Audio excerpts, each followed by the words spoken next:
Саламатсыңдар ма? Сәлеметсіздер ме, әріптестер? Камераларыңызды қосуларыңызды сұраймын. Слайд көрініп тұр, иә? Я көрініп тұр.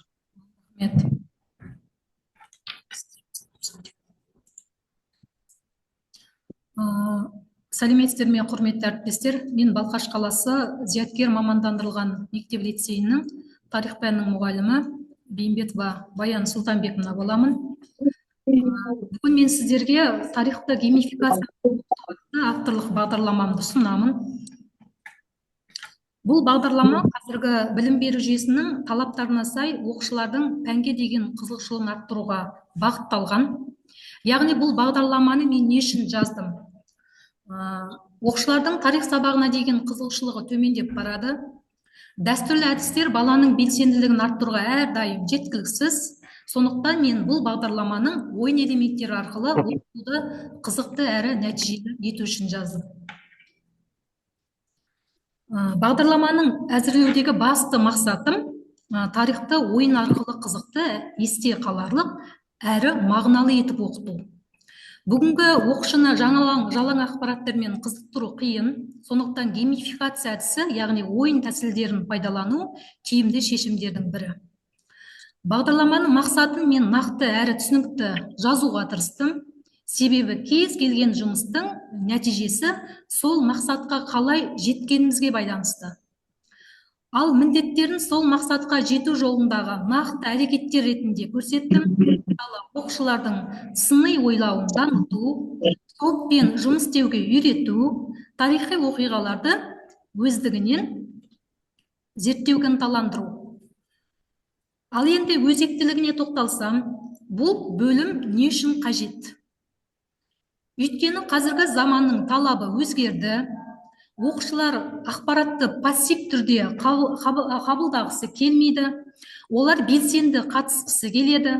Тарих пәні ұлттық рухты, тарихи сананы қалыптастыратын ерекше пән. Бірақ дәстүрлі әдістермен бұл мақсатқа жету қиын.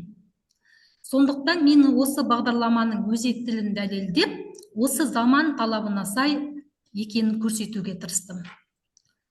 Шоқан Уәлиханов атамыз тарих халықтың жаны деген. Біз сол жанды оқушылардың жүрегіне жеткізу үшін жаңа жол іздеуге тиіспіз. Мен өз бағдарламамды 10 сынып оқушыларымен сынақтан өткіздім, яғни апробациядан өткіздім. 4 апта ішінде оқушылардың сабақтағы белсенділігі 2 есе өсті. Тарихи даталар мен оқиғаларды есте сақтау пайызы 55%-дан 75%-ға көтерілді.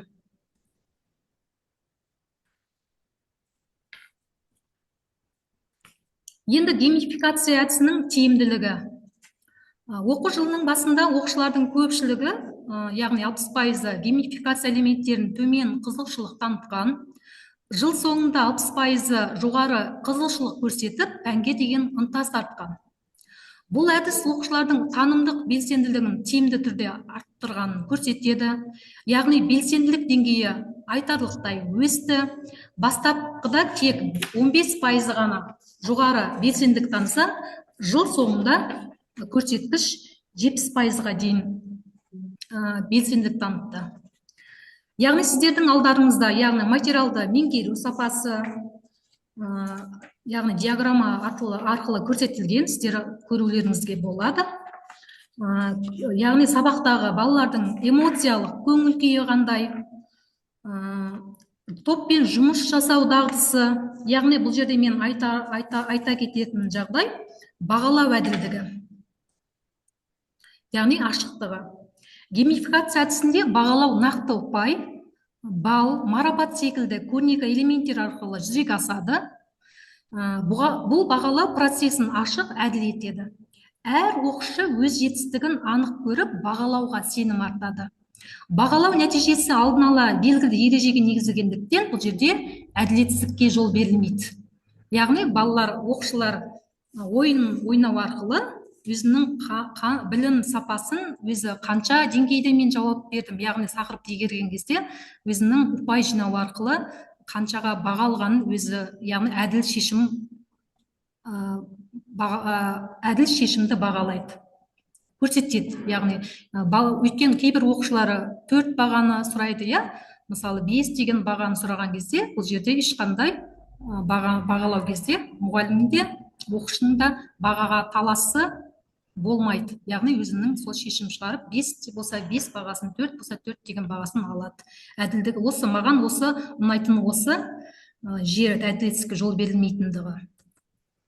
Яғни бағдарламаның қысқаша мазмұнына тоқтала кетейін. Бағдарламаның қысқаша мазмұны, яғни ең алдымен кіріспеде тарих пәні маңызы мен оны оқытудағы заманауи қажеттілік айтылды. Бүгінгі оқушыны қызықтыру үшін жаңашыл әдістер қажет екенін атап өттім. Түсіндірме жазбада, яғни геймификация әдісінің мәні мен тиімді жақтары сипатталған. Ойын арқылы оқыту оқушылардың мотивациясын арттырып, тарихты жеңіл әрі терең меңгеруге жол ашады. Оқу тақырыптық мазмұнда Қазақстан тарихы кезең-кезеңмен беріліп, әр бөлімге арнайы тапсырмалар, ойын әдістері ұсынылды. Бұл бөлім оқушылардың тарихи білімін жүйелі қалыптастыруға бағытталған. Әдістемелік сүйемелдеу бөлімінде қолданылған әдіс тәсілдер, яғни рөлдік ойын, картамен жұмыс, тест ойындар нақты көрсетілді. Бұл оқыту процесін қызықты, яғни белсенді етеді. Функционалдық сауаттылық тапсырмаларында оқушының дағдысы, зерттеу қабілеті дамытылатын практикалық жаттығулар қамтылған. Енді сіздердің алдарыңызда QR-код берілген, төменгі жағында сілтеме берілген, яғни функционалдық сауаттылық тапсырмаларды сіздер көре аласыздар. Бірінші QR-кодты сканерлеп алып көрулеріңізге болады. Кітапшаны қараңыздар, чатқа мен кітапшаның ссылкасын жібердім, әріптестер. Яғни сол ссылка арқылы сіздер кітапшаны көрулеріңізге де болады. Яғни функционалдық сауаттылыққа енгізілген тапсырмалар. Енді мен қазір сіздерге қысқаша көрсетіп кетейін.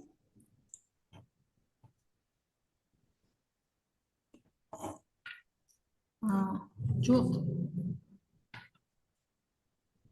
Кітапшамыз. Бірінші кітапшамыз.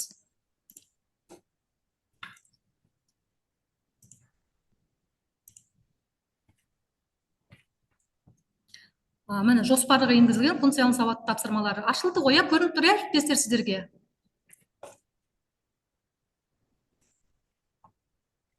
Көрініп жатыр. Рахмет. Міне жоспарға енгізілген функционалдық тапсырмалар, яғни бұның барлығымен сабақтарда қолданған әдіс тәсілдерім, тапсырмаларым. Міне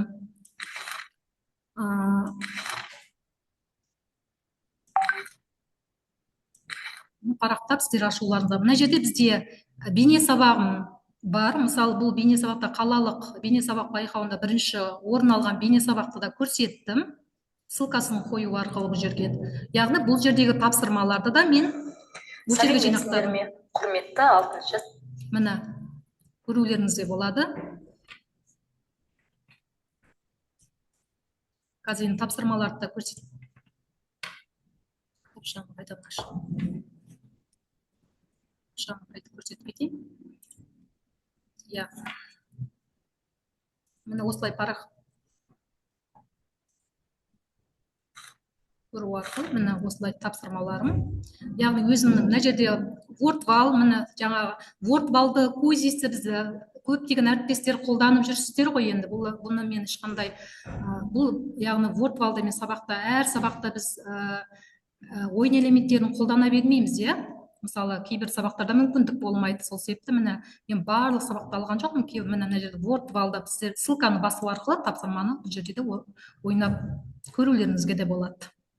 Балаларға да ыңғайлы. Міне осы сияқты тапсырмалар. Мына жерде дұрыс көрінбепті,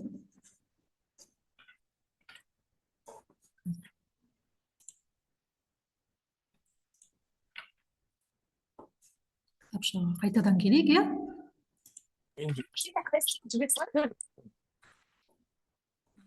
Міне сабақтар, мынау жасанды интеллект арқылы жасалған тапсырмаларымыз. міне осы тапсырмалар сіздер көрулеріңізге болады. Түрік қағанаты. Енді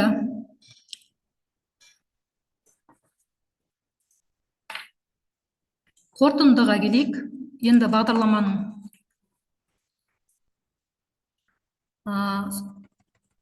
қорытынды мен күтілетін нәтиже оқушының тарихқа қызығушылығын артып, сыни ойлау, шығармашылық және командалық жұмыс дағдылары қалыптасады деп күтілуде. Енді алдарыңызда мына геймификация әдісінде Ахмет Байтұрсынұлы атамыз айтқандай, оқытудың ең жақсысы баланы өз бетімен ойланып, ізденуге үйрету деген. Геймификация осыны жүзеге асыруға үлкен мүмкіндік береді. Бүгінгі білім беру үдерісінде оқушылардың қызығушылығын арттыру, білім сапасын көтеру, заманауи талаптарға сай жүргізу басты мақсаттардың бірі болып отыр. Осы орайда мен өз жұмысымды геймификация әдісін тарих сабақтарында енгізу бойынша облыстық деңгейде өзімнің іс тәжірибемде тараттым. Аталған тәжірибе әдістеме бірлестік отырыстарында, сондай-ақ конференцияда, семинарларда, педагогикалық отырыстарда әріптестеріме ұсынылды. Яғни бұл әдіс өз тәжірибемді ұсыну барысында әріптестер тарапынан оң пікірлер айтылып, бұл әдістің тиімділігі жоғары бағаланды. Көптеген мұғалімдер геймификация әдісін өз сабақтарында қолдануға қызығушылығын білдіріп, бағдарламаны оқу үдерісінде енгізуге ниет білдірді. Енді әріптестер, бүгін біз геймификация әдісін тәжірибе арқылы сезініп көреміз. Ойын бұл тек көңіл көтеру құралы ғана емес, оқытудағы тиімді тәсіл. Ойнай отырып, біз жаңа идеялар тауып, сабақтарымызды одан әрі қызықты ете аламыз. Ендеше белсенді қатысып, шығармашылығыңызды көрсетуге шақырамыз деді. Яғни ойнайық, үйренейік, тәжірибе жасайық. Бірінші сіздерге қазір ссылка чатқа мен жібердім. Алдын ала жіберіп қойдым чатқа. Бірінші KimKit әдісіне бәріңіз ойнауға белсене қатысыңыздар. KimKit әдісі маған бұл жерде бір артықшылығы, балалар бұл жерде топпен де жұмыс жасауға болады, жеке жұмыс жасауға болады. Яғни әділдік бағалау деп жатырмыз, бұл жерде әділдікті осында мен бағалай аламын. Көрейік, мына жерде мен 9-10 сыныптарға арналған тапсырмалар. Мен бір тапсырманы көрсетейік, бірге ойнайық. Мына жерде топтық жұмыспен жасауға да болады. Көрініп тұр, әріптестер сіздерге? Көрініп тұр. Көрініп тұр, топпен болады, топпен емес, біз қазір жеке жұмыс жасайық. 2 минут қана уақыт берейін. Уақытты 2 минут қояйын. Юарды қайтадан етесіз, жүзді біздікі кірмей қалды ойынға. Сіздерде қолданып жүрген болуларыңыз керек бұл әдісті. Өйткені маған осы әдіс тиімді болды. Мына жерден QR арқылы сіздер сканерлеп,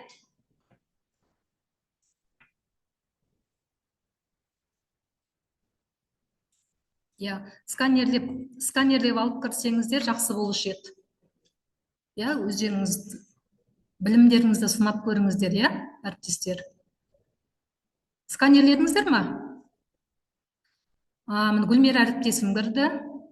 Дегенмен ноутбукпен кірген ыңғайлы екен, фотокөйім ұялы телефоннан қарағанда. Тағы бір 3 әріптес болса жақсы болушы еді, әріптестер кіріп көріңіздерші, сканер жасап.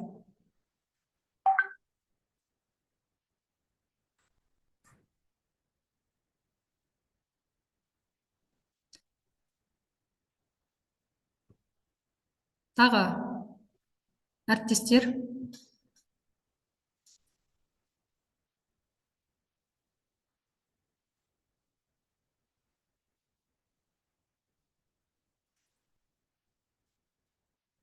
Мына жерде ойынды былай басуға болады. Назерке әріптесім кірді, тамаша.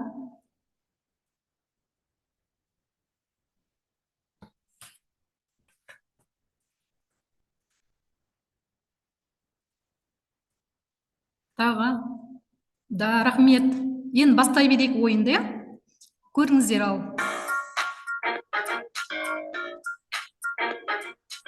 музыкасын өшіре салайын, иә? Міне бұл жерде долларда жинақтайды. Көрдіңіздер ме? Сұрақтарға жауап беру арқылы. Мынаны қосуыңызға да болады балаларға ыңғайына қарай. Ал мен музыкасын міне әріптестеріміз алдыңғы қатарда келе жатыр.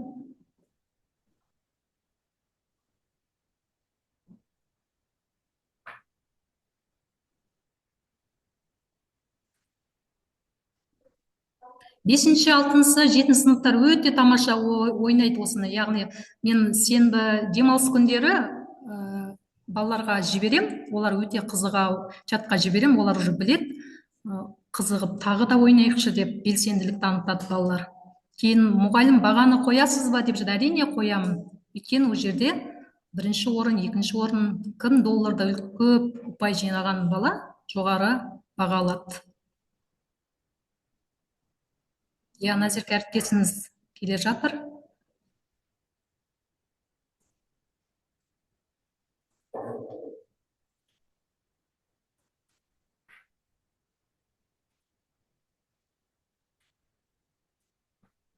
Сабаққа қолдануға өте тиімді әдіс.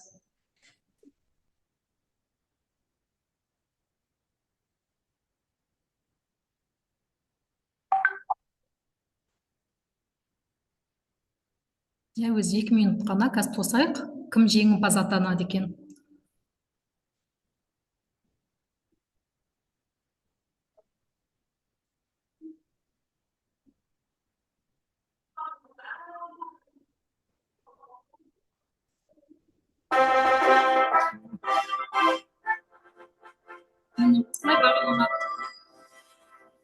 Міне бірінші орын алды. Екінші орын, міне көрдіңіздер ме? Бірінші орын алған әріптесімізге міне 5 деген тамаша, құттықтаймын.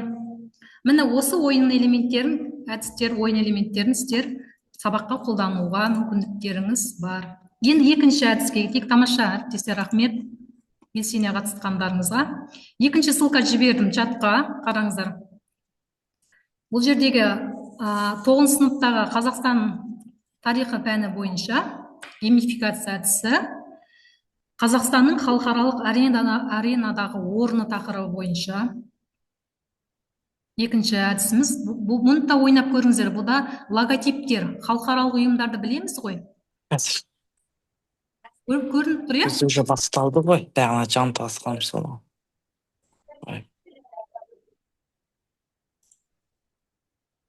Ссылкамен кіріңіздер, әріптестер. Киім кит бітті, уже екінші геймификация әдісі.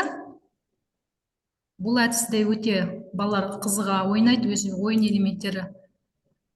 Бұл жерде сұрақтар қою арқылы да балаларға ыңғайлы. Мысалы, Қазақстан аймақтық қауіпсіздік ынтымақтастығы қандай ұйым аясында жүзеге асырады, оған қай жылы мүше болды деп, мысалы, балаларға сұрақ қою арқылы бұл ұйымды табуға мүмкіндіктері болады. Қазір ойнап көріңіздер, әріптестер. Еуропада қауіпсіздік, яғни халықаралық қатынастар жүйесінде Қазақстан төменде берілген халықаралық ұйымдардың логотипін сәйкестендіресіздер. Осылай қою арқылы Шанхай ынтымақтастық ұйымы нешінші жылы құрылды? Мысалы, сұрақтар, бұл жерде балалар жылдарды да жаттауға мүмкіндіктері бар.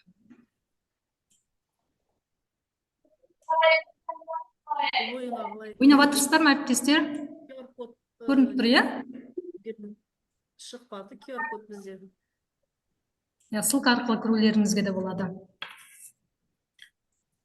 Қазақстан жаһандық сауда саласындағы өзара әрекеттестікті қай ұйым арқылы жүргізеді, оған қай жылы кірді дегенге сұраққа, мысалы, мына жерде дүниежүзілік сауда ұйымы, яғни 2015 жылдан бастап деп балалар бұны жауап беруге жылды да жаттап, яғни логотипін біруге де өздері белсене тапсырманы орындап, өзінің тиісті бағаларын алады. Тапсырма ұнап жатыр ма, әріптестер, сіздерге? Да, мен кірдім, өте тамаша, ұнады. Рахмет. Сіздерде сабақтарыңызға, Керемет. қолдануларыңызға мүмкіндіктеріңіз бар. Енді бұл геймификация ойын элементтері, яғни бізде көптеген пәндерге білмеймін, мен өзімнің тарих пәніне датаны жаттауға мүмкіндіктері көптеп, яғни ойын элементтерін алдым. өйткені бізде дата болғандықтан, жыл болғандықтан естерді сақтау қабілеттері дамытсын деген мақсатпен алдым. Ары қарай. Да, рахмет. Енді бұл авторлық бағдарлама тарих пәнін қызықты, яғни интерактивті,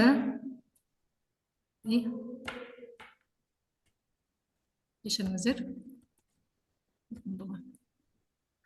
қызықты интерактивті әрі тиімді өткізуге мүмкіндік береді. Геймификация әдістері арқылы оқушылардың пәнге деген қызығушылығы мен оқу белсенділігі артады. Бағдарлама нақты тәжірибеге негізделіп жасалғандықтан, оны басқа да мұғалімдер өз тәжірибесінде оңай қолдана алады. Яғни бағдарлама әр сынып деңгейлеріне бейімдеу, яғни бұл тапсырмалардың барлығы, яғни 10 сыныптың бағдарламасына жасалған. Яғни келешекте бұл бағдарламаны мен әлі де әр сынып деңгейіне 5 сыныпқа, 6 сыныпқа жеке-жеке жасау деген ниеттемін. Яғни қосымша цифрлық құралдар қазір өте көп, кеңінен өте көп қазір мұғалімнің өзінің ізденісіне байланысты біз неше түрлі қазір платформалар көп. Оны біз өзіңіздің деңгейіңізге қарай балалардың сұранысымен алсаңыз, ол тамаша нәтиже көрсетеді деп ойлаймын. Оқушылардың пән бойынша тесіктен үнемі мониторинг жасап отыру қажет әрқашан. Әріптестер, мен осы бағдарламам осы тарихты геймификация арқылы оқыту бағдарламасы, яғни тапсырмалар жинағы. Сұрақтарыңыз болса, қоюларыңызға болады.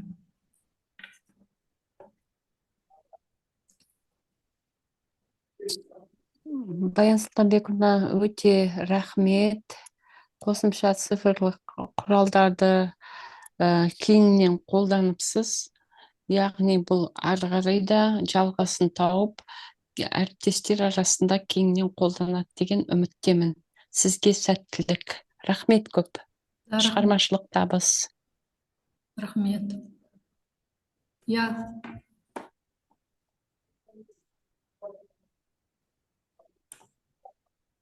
Рахмет, онда әріптестер, сұрақтарыңыз болмаса. Көп рахмет. Сіздерге қызықты болды деген ойдамын. Сұрақтарыңыз болса, номерді де жазып кетемін чатқа, қоюларыңызға болады. Номерді жазып кетейін. Қандай да бір қажет сұрақтар болса, қоюларыңызға да болады. Чатқа жазуларыңызға да болады. Рахмет.